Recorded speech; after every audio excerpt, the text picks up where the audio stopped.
This is Neuroemergent, where we explore the emerging science and culture of neurodiversity. I'm your host, Carrie Stewart Lingle, and I am actually autistic. Or am I? In today's show, we're going to dig into the biggest controversy of all in the world of autism and neurodiversity. No, it's not about vaccines, RFK Jr., or even the autistic Barbie doll. It's about something far more fundamental. What exactly is autism? More specifically, is the whole idea of autism as a spectrum just wrong?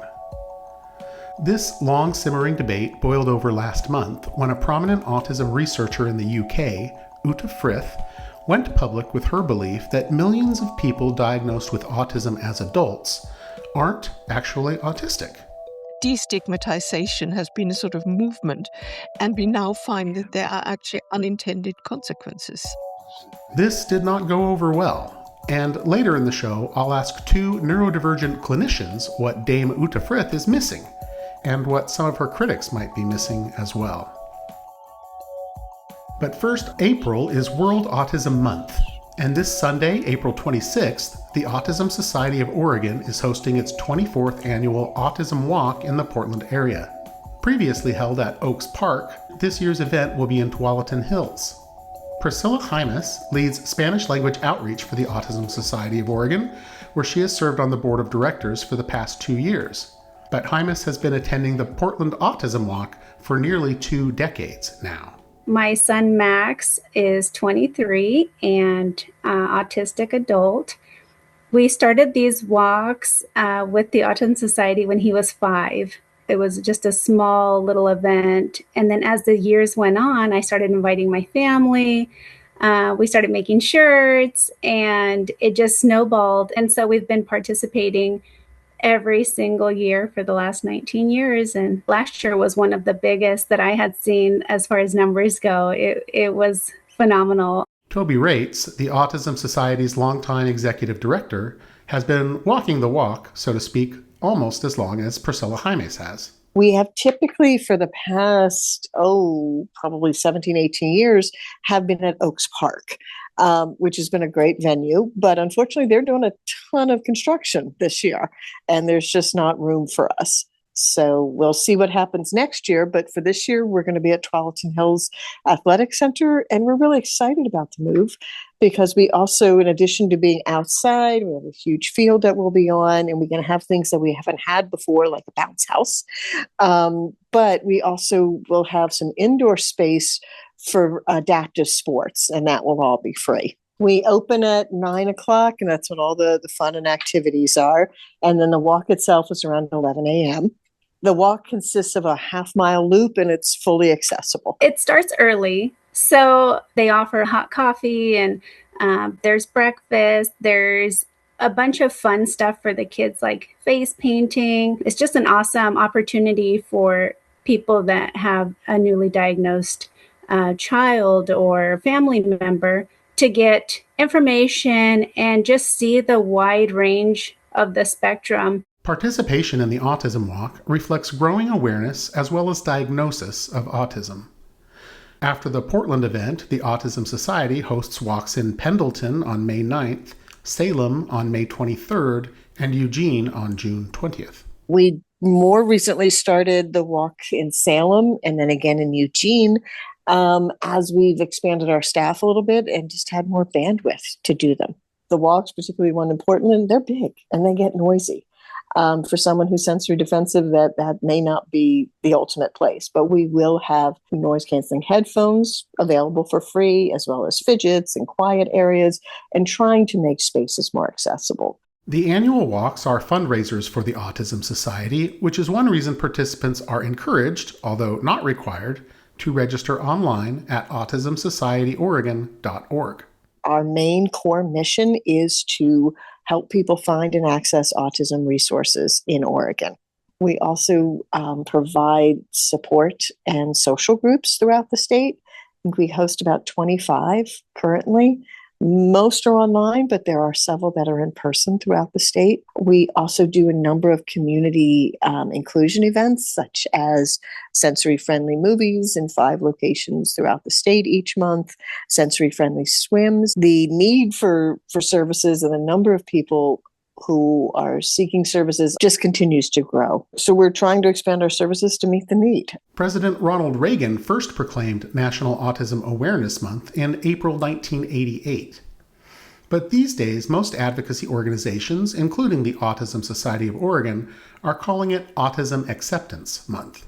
Awareness is the start. Understanding that autism exists, that there are autistic people, that just being aware of the differences and supports that might be needed. That's kind of the first step. And there were many groups that were very, very good at that over the past, say, 30 years and really helped increase awareness of autism.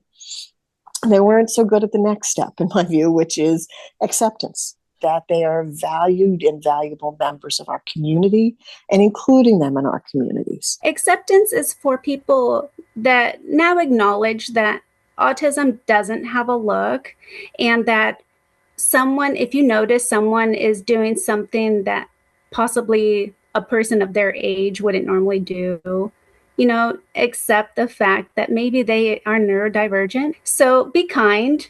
I really think that the next step would be autism appreciation. Acceptance is a little bit like tolerance. It's a little bit begrudging. But the next step I'd love to see is autism appreciation and appreciating autistic people for what they do bring to our communities. This is Neuroemergent, where we explore the emerging science and culture of neurodiversity. I'm your host, Carrie Stewart Lingle, and I am actually autistic. Or am I?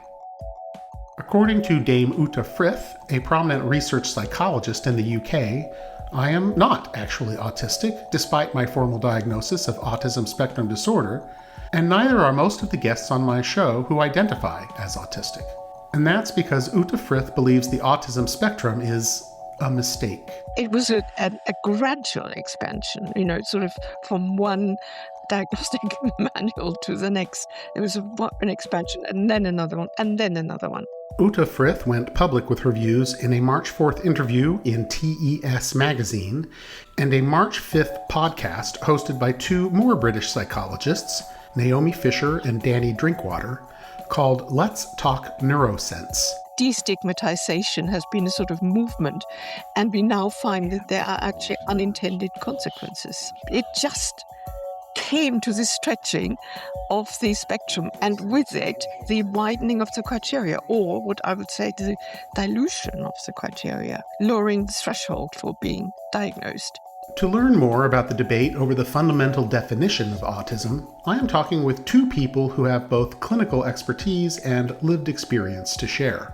Later in the show, we'll hear from Dr. Jami Heyting, a naturopathic physician in Bend, Oregon. But first, I'd like to welcome back to the show Dr. Amy Marschall.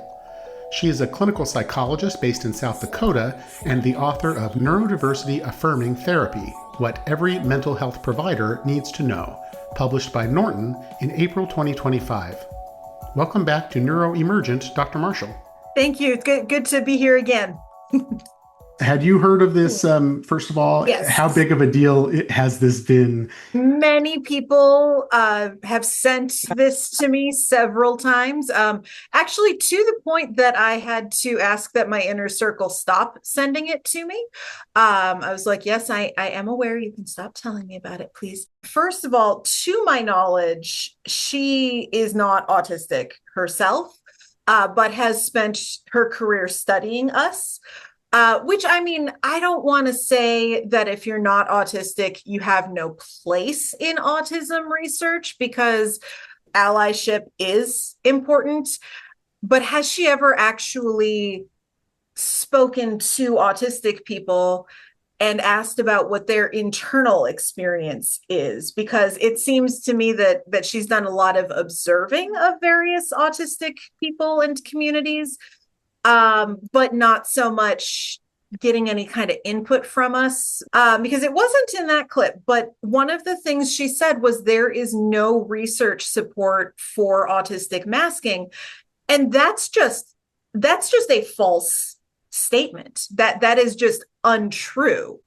So she either doesn't know that the last decade has documented that this is a thing that exists, in which case it's dangerous for her to be saying factually inaccurate things and claiming to be an expert if she's not up to date on her expertise, or she knows that the research is out there, but she's just disregarding it. You are someone who is trained to and licensed to diagnose autism, correct? Right. Mm-hmm. So just to sort of set up this whole conversation, what does the diagnosis process look like? There isn't one autism test, or there isn't a group of tests that if you take them, they will definitively tell you yes or no, you are autistic. But there are different measures that can assess for the presence of different traits. Officially, what's required to get any diagnosis is that a provider who's qualified to assess for the diagnosis takes the steps that they as a professional deem are sufficient to gather enough information to either confirm or rule out a specific diagnosis. There are some psychometric tests, there are some testing measures that get marketed, and the term gold standard gets thrown around. That's a marketing term, that is not a clinical term. What we run into, by the way, this is a bit of a tangent. These companies that build these tests will market, and they'll say, their marketers will say, you have to have this test to diagnose. And then people who aren't professionals who know better will try to delegitimize an evaluation that doesn't include one specific measure, even though that's not what the DSM says. So I do wish that they would stop that. There are some measures that are administered in real time by the provider in order for them to observe how you respond to different stimuli, different situations. Oftentimes we'll have some sort of collateral, whether that is a synchronous interview, like I'll call someone, I'll get an appropriate release of information, of course, and call someone that you say knows you well to say, like, what have you noticed in this individual? But basically someone who's qualified is combing through what the DSM says are the criteria and determining if those criteria fit this individual's experience. Do you get mostly people who have self-diagnosed and are coming for confirmation? Or do you actually get some big question mark cases? I get a little bit of all of it. I do get a number of people who say, I've noticed this in myself and I want to know for sure. I get folks who say, I've noticed this in myself and I'm really struggling and I need confirmation in order to request an accommodation. I get people who, I don't really see it, but my therapist said I should get it checked out, or my partner said I should get it checked out. It's a big range. Of course, I don't guarantee a diagnosis. You're not purchasing a diagnosis, you're purchasing an assessment to determine. But it just so happens that I'm not testing a random sampling of the population. I'm testing people who have noticed enough differences in themselves that they're calling me. So what I would like to do is play another minute or so from this podcast, the Let's Talk Neurosense podcast, to get into some of the more specifics of what Uta Frith was talking about and get your reaction to some of it. So here we go. It is very interesting that it is mainly women who seem to seek the diagnosis and who make up the large proportion of the increase at later ages, the kind of thing when you don't know what the actual early development was like. I think it did attract people who wanted an explanation for their maybe general distress or anxieties, especially social anxieties. So they would say, that's like me. You find a peer group, a support group that you can belong to, and the diagnosis seems to give you an explanation for your distress, your anxiety. Maybe I'm misunderstanding what she's saying, but she's saying these folks are finding something that aligns with their experience and explains why they feel this way. But she's saying that like it's a bad thing. When someone who's not autistic is asked, like, what are your sensory experiences like? They might be like, well, yeah, it's annoying when the sirens are really loud. But they're not like, yes, I've left the grocery store without buying anything because it was too many people in there today. That like the experiences are distinct and different. And I know that there are different levels of support needs, but I don't think the solution to honoring those differences is to pick a big chunk of our community and say, well, you guys aren't autistic the right way, so we're going to take that word away from you. So here's another minute or so from the Uta Frith interview. The credibility of the diagnosis has been really, really severely hit, if not destroyed. So I think it may be that in many cases autism becomes a label for any form of social exhaustion or anxiety. Mm-hmm. And then the term just loses its power. And I think the real culprit, in my view, is the ready acceptance by clinicians and researchers of this concept of masking, because there is no way of falsifying the idea that if somebody says, I am masking, that you can say, no, you're not, because all it is depends on the subjective report. Does she think we identify masking by saying, are you masking? And you say yes, and we say, okay. Like, does she think that that's all there is to it? Because I ask a lot more than that about, it's things like, how did you learn that people expect you to make eye contact? How do you decide on your body language? How much thought goes into what expressions your face is making? Do you ever practice interactions? Do you script these interactions? And not to mention, I mean, the main one that I use is the CAT-Q, the Camouflaging Autistic Traits Questionnaire, but that's a validated assessment measure that indicates whether or not someone is masking in a way that autistic people tend to mask. So how do you know if someone's masking? Well, you dig into it. You ask the questions. What she's imagining is, someone like me, because I'm late diagnosed. I was diagnosed at age 49. And so what she's imagining is that I have been exposed to all this internet memery about autism. And that I have reconstructed in some way my memories of childhood to conform to this new identity that is somehow desirable to me. There's this whole meme or idea that anyone who's looking for a diagnosis is trying to get something over on the system. And I think that that's sort of the subtext of this whole conversation. Sure. And then I could go on and on about the prevalence of people who need disability support and are denied it is much higher than any kind of prevalence of people actually gaming the system. So there's that, first of all.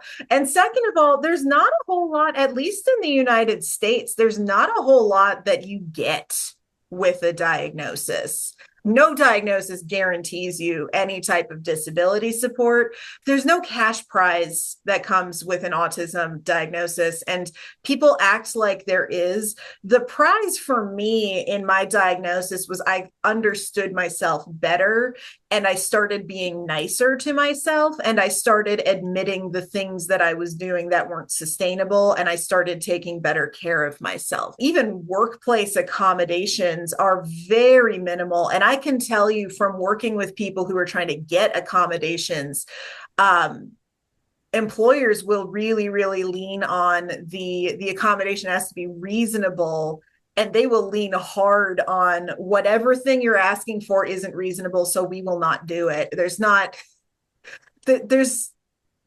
Everybody's like, oh, there's such an incentive to get diagnosed. And you know what I would like to say to those people? Then why don't you get an evaluation? if there's all these bonuses and benefits to being autistic, to having ADHD, to having these things in your medical record, if it's such a fun time party to get that in your records, then why haven't you scheduled an evaluation for yourself? So I'm going to play another clip here, and we're going to move into a little bit of territory where maybe she might have a point. I'm very keen to revive the old idea of finding subgroups. It's been attempted from time to time, but it's actually never really succeeded very well. I mean, at the moment, I think one easy distinction to make, and I think that is so clear, is that the early diagnosed and the late diagnosed are different population. At least you could, get people to agree on that, I think. And maybe they shouldn't be given the same label, but that's another question. The age at which you're diagnosed does not necessarily link to what flavor of neurodivergent you are. A lot of that has to do with access to resources, clinician bias around things like race and gender. So I think that's an oversimplification. This is where I'm going to defend her a little bit. Okay.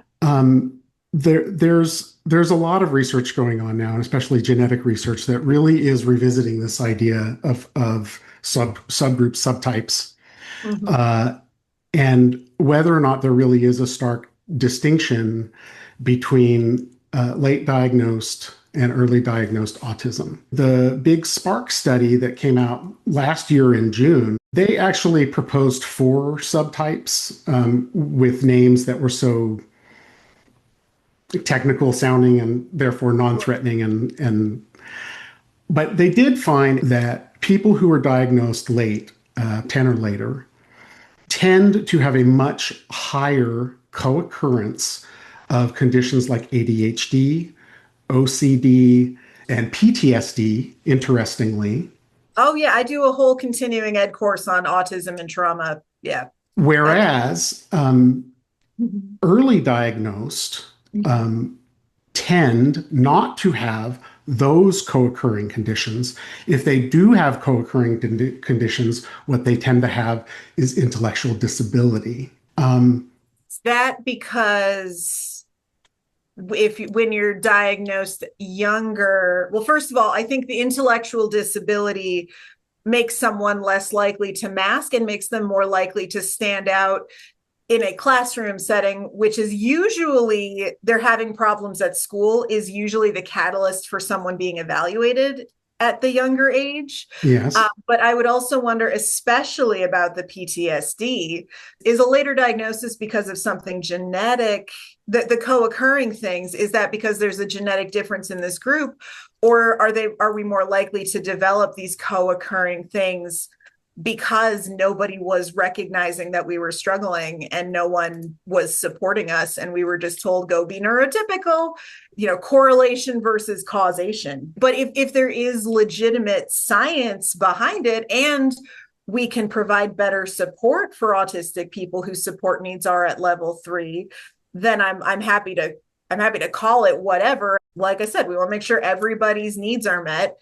And I think that it's important for that to center, like, first priority is the people who have the most needs, make sure that they're good, and then kind of work our way up. And that is actually like the driving political force behind this debate on the other side, that there's a very strong belief that that support is not coming their way, and that the reason it's not is because people like you and me are taking some of the attention away.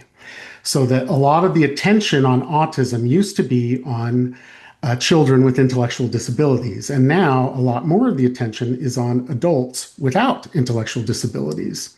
There's got to be a third option. There's got to be something that's not neurotypicals speaking for a community, or people who don't have lived experience with that level of support needs. I am not the voice of non-speaking autistics because I am not one.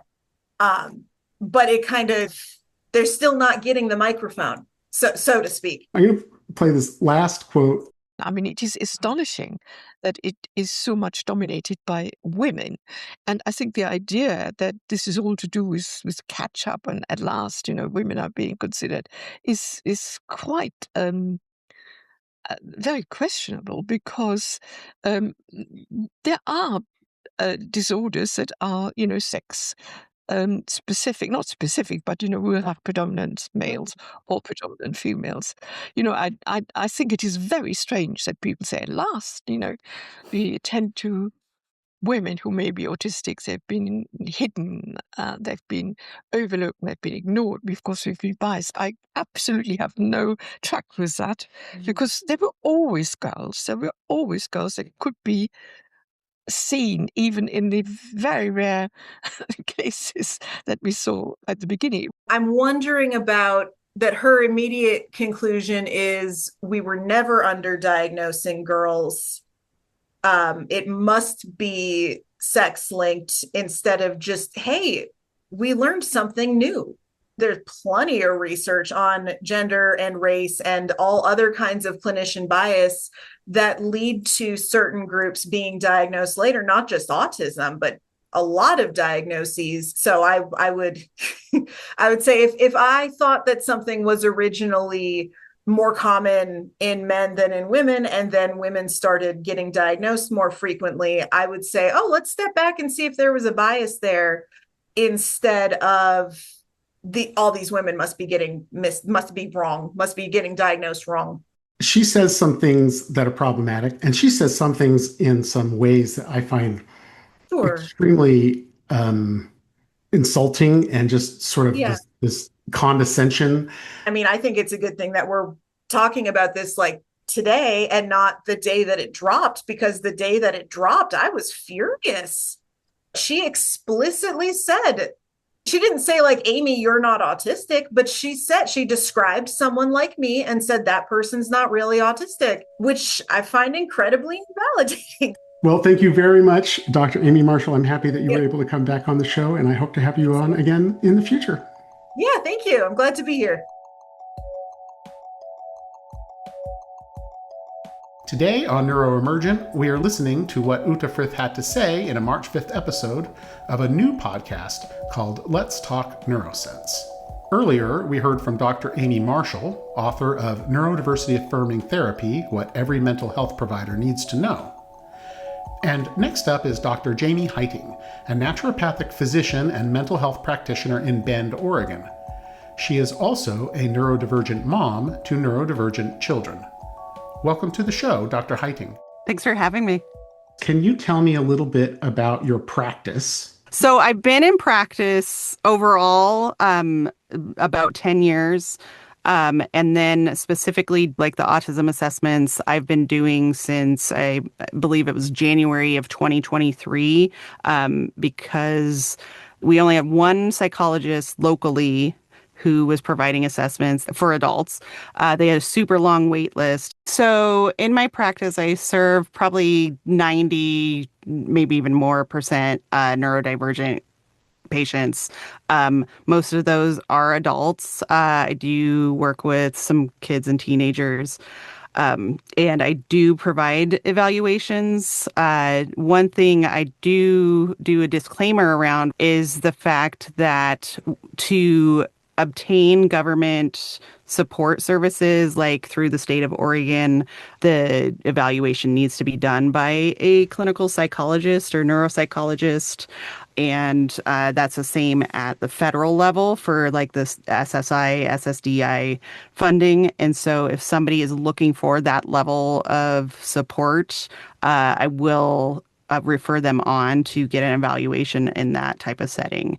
But otherwise, if they're looking for like work-based accommodations, school-based accommodations, then I can go ahead and do that assessment process for them. What does Dame Uta Frith mean when she says that the diagnostic criteria have been expanded over time? So when they updated the autism criteria in the DSM-5, which was in 2013, and expanded it to be the autism spectrum disorders umbrella term versus differentiating them out into the separate types, they changed the diagnostic labels to levels, right? So level 1, level 2, level 3. And so level 1 had formerly been the Asperger's separate label, and that's who Uta is referring to, Dame Uta is referring to, being that expansion, that dilution.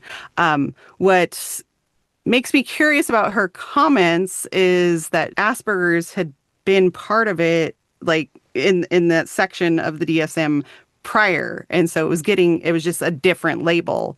I'm not inside her head. I hope that that's where she's coming from, is this compassionate place of, I want to make sure that these people with the highest level of support needs get their needs met.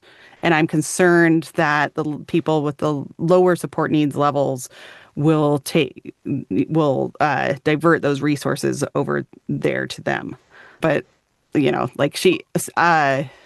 context of this is that the Diagnostic and Statistical Manual gets revised every so often, and we're in the early stages of the next major revision, which should probably be made official around 2030 or 2032 or something like that. There is a movement to separate diagnosis called profound autism and make that an official separate diagnosis. And that is very much the context, I think, here.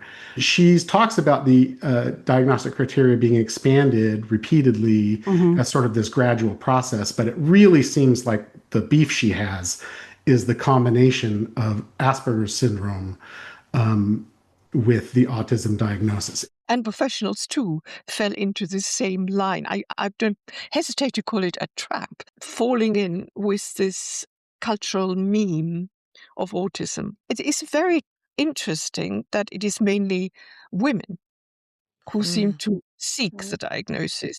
Yeah, it's interesting how she points out that it's women. Like, we weren't traditionally included in the diagnostic process, right? Like, there was definitely stereotypical presumptions about who could have autism and how it presented, and very ironically rigid perception around that. And although maybe it's not so ironic, right? I mean, the point of diagnosis of any condition is to help support it the best you can, right? And the thing is even if my patients don't meet the criteria, I'm like, well, okay, yeah, you might be sub-threshold for meeting this criteria. You didn't have 3 of the 4 bullet points here or whatnot, or it didn't interfere in your life enough. I'm still going to offer what supports I can around the areas that they need the support. I was diagnosed with autism at age 49, 4 years ago. Among the many wonderful benefits that have come to me for this diagnosis is I am able to attend a free Zoom support group sponsored by the Autism Society of Oregon, held twice a month for autistic professionals. And the vast majority of the people who attend this group are late diagnosed autistics like myself, although not always. Dame Uta Frith seems to be imagining that this room and this conversation is filled with people who aren't actually autistic, sitting around in a room talking about being autistic. Yeah, that's a vibe I'm getting from her interview, that that people are like, oh, I'm trying to get all these extra things by calling myself autistic.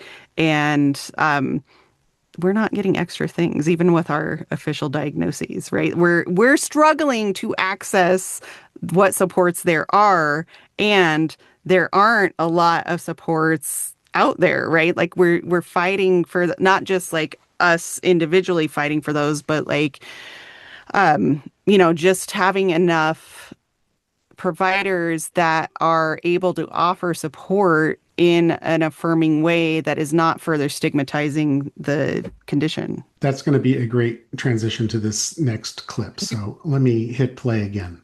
Masking, yes, that's in my case a kind of new villain to, to be fought, because there is no way of falsifying the idea that if somebody says, I am masking, that you can say, no, you're not. So I want to address the aspect of like, you can't tell if this is actually happening or not. That's the thing. That's the issue with any subjective report with regard to any symptoms. That's the issue with most mental health or psychological, quote, disorders, right? And part of that relies on the history. What we do in autism is we try to get reports of directly from people who knew them as kids, right? In addition to that report directly from the patient, right? Like that's the evidence that it's been their entire life and not developed as a result of trauma or anxiety or, some other condition. Going back to the masking, how it shows up for me is that I know in certain social situations, my default, because of how my brain processes information, is like in this more black and white fashion, this more like, just this analytical way.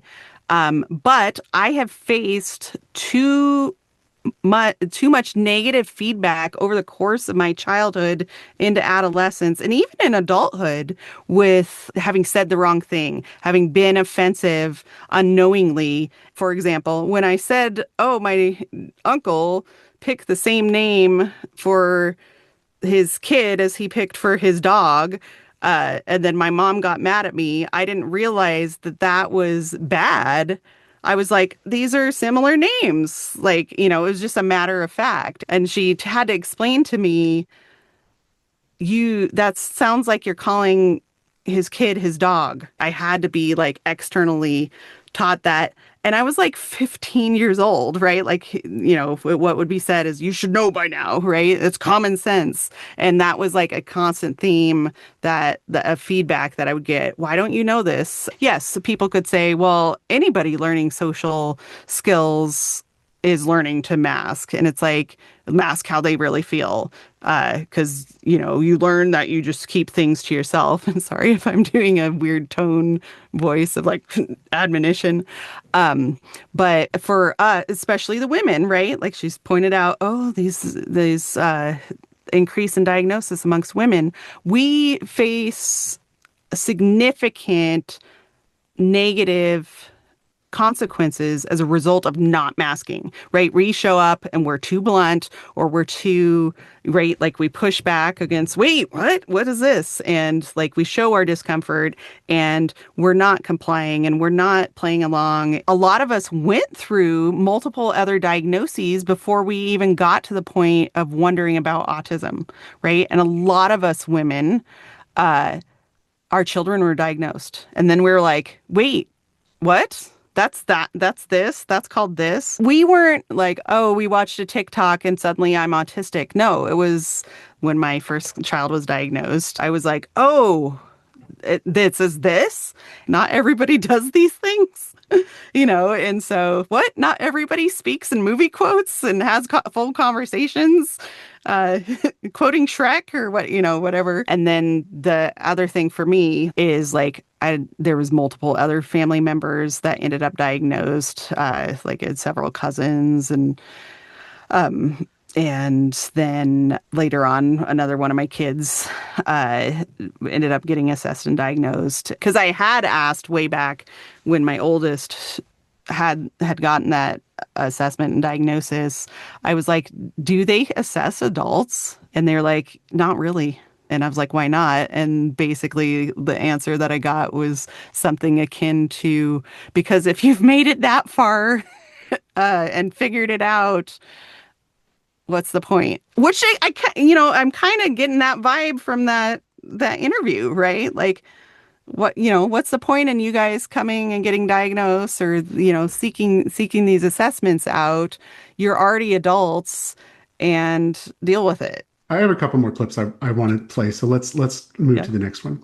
It is, absolutely correct to talk about intellectual impairment, to really study that and see whether that is really part of the autism or something just an add-on, which I think is a possibility. At the moment, I think one easy distinction to make, and I think that is so clear, is that the early diagnosed and the late diagnosed are different population. At least you could, get people to agree on that, I think. And maybe they shouldn't be given the same label, but that's another question. So this is getting to an area where, Uta Frith might have a point. Mm-hmm. This might be something that we really need to grapple with, that there are at least two major, streams in the autism community that have some important differences. I guess to a certain extent, I agree that I didn't really like the grouping of everything together and just calling it autism spectrum disorders. I always worry about the slippery slope into eugenics around such things, right? Especially disability-based things. And so if there's a genetic marker for something, what's that? What are the ethical implications of that? But, right, that is objective data, right? That is a gene marker that you can test for that then is here's the confirmation that it's this subtype of autism, right? And so, you could technically, from a research perspective, I'm sure they would love that, right? Because that is here, we can test this. This is this. We don't have to rely on somebody's report. So the definition of autism as a disability is that you have all these symptoms that are associated, or traits that are associated with autism, and B, that they create enough of a problem in your life that it's interfering with your ability to live the life that you like, right? Mm-hmm. So the question then is, if you have all of those traits, but you're not disabled, are you also not autistic? Mm-hmm. And it seems to me, after my long journey, that the disability is not the crucial question there, and that it's that line that I really want to explore and challenge, because I want to remind everybody that it was not long ago, and certainly within my lifetime, that a woman being sexually attracted to women or a man being sexually attracted to other men was defined as a disorder. As a psychological disorder. And there was plenty of empirical evidence that people who had sex with the same sex had other issues, psychological issues, at a higher rate. Well, we understand now that's because they were hiding, masking. They were in the closet. They were dealing with all the consequences of having to pretend that you're not gay, right? If society accepts gayness, it's no longer a disability. And there comes a time when we might think of autism that way. Mm-hmm. But what is in the way of that is the issue of actual intellectual disability. How can we separate the conception of autism from the concepts of A, intellectual disability, versus B, superpowers, and autistic savantism and that sort of thing? It seems like autism has these double opposing stereotypes. As a naturopathic doctor, I'm trained to look at things more holistically, right? And so I'm not necessarily compartmentalizing and going, oh, well, we need to isolate this. And I don't know why there has to be a problem. And I hear you with that regard to there's a lot of confusion because, from the layperson's perspective is oh, my kid's autistic. Oh, my kid's autistic.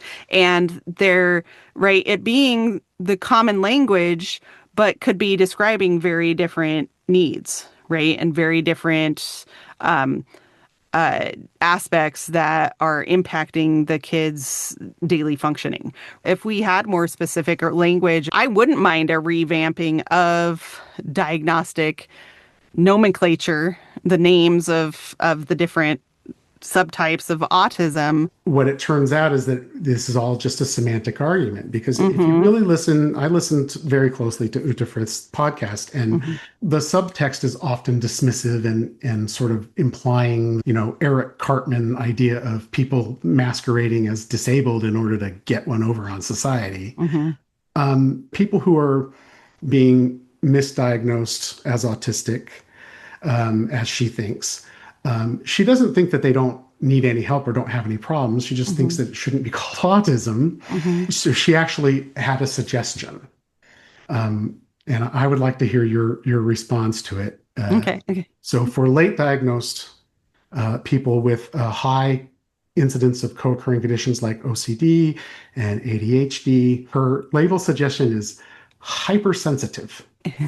Again, there's a negative connotation around hypersensitive, right? There sure because is. of the way it's already used.